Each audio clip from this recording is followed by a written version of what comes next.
अस्सलामुअलैकुम दोस्तों, मैं थोड़ा मेज़बान राज़िक शाह ते तुसी देख रहे हो राज़िक टीवी पाकिस्तान।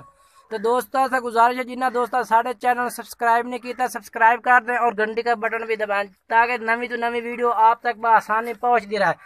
तो असी अज आए अफजाल भाई के डेरे ते ओदे कोल 4 मक्खी चीनियां पट्ठा ने पईयां ते एक विच बरीडा टाइप का बच्चा हैगा। ये वेखो, ये 4 मक्खी चीनियां पट्ठा ते एक बरीडा टाइप का बच्चा हैगा। अफजाल भाई दे डेरे ते असी तुहानू एक एक जानवर करके भी चेक करा देने हैं।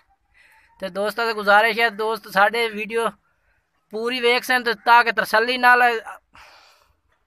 दोस्तों से गुजारिश है कि वीडियो पूरी वेख सन ताकि पूरे रैड का तुहानू पता लग जासी बच्चों का भी मादियां का भी। तो असं तुहानू हुण एक एक जानवर करके भी चेक करा देने। हाँ पहले नंबर ते लाया बरीडर टाइप का बच्चा। ये आ पहले नंबर ते ये बरीडर आ गया मक्खी चीना माशाअल्लाह। आ देखो तुम चेक कर सकते हो माशाअल्लाह देसी मक्खी चीना बारीक सिंगनी विच पिया। ते आ देखो कान भी तुम चेक कर सकते हो माशाअल्लाह मक्खी चीना प्यो। ये छाड़ दे चेक करा छाड़ दे चिक्के संग देखो लंबा उधर पूछ वेखो तुम कितनी लंबी आ गई। ते माशाअल्लाह प्योर मक्खी चीना देसी। ये देखो अगर टोरस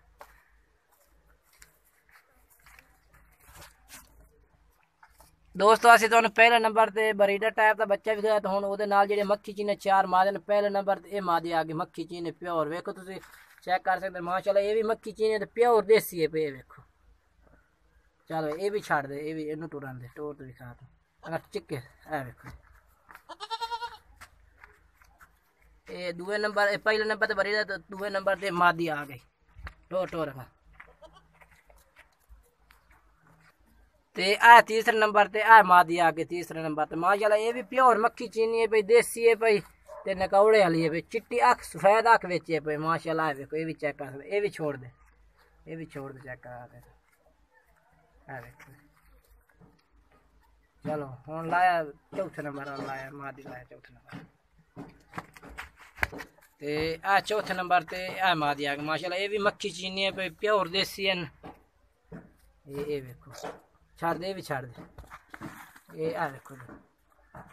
चलो 5वें नंबर वाली लाया हुण तो ये आ ये चौथे नंबर वाली वधी आ देखो। ते ये 5वें नंबर ते पे माशाअल्लाह ये अबला के पे लाल अबला के पे देसी प्योर मक्खी चीनी पे ते लाल अबला के देसी है भाई। यानी कि एक मक्खी चीना रंग होता है मक्खी चीना ये अबला के पे अबला लाल अबला के पे। चल ये में छोड़ दे टोर सका। चलो हम लाए इकट्ठे कर दे एक दफा दिखा दे।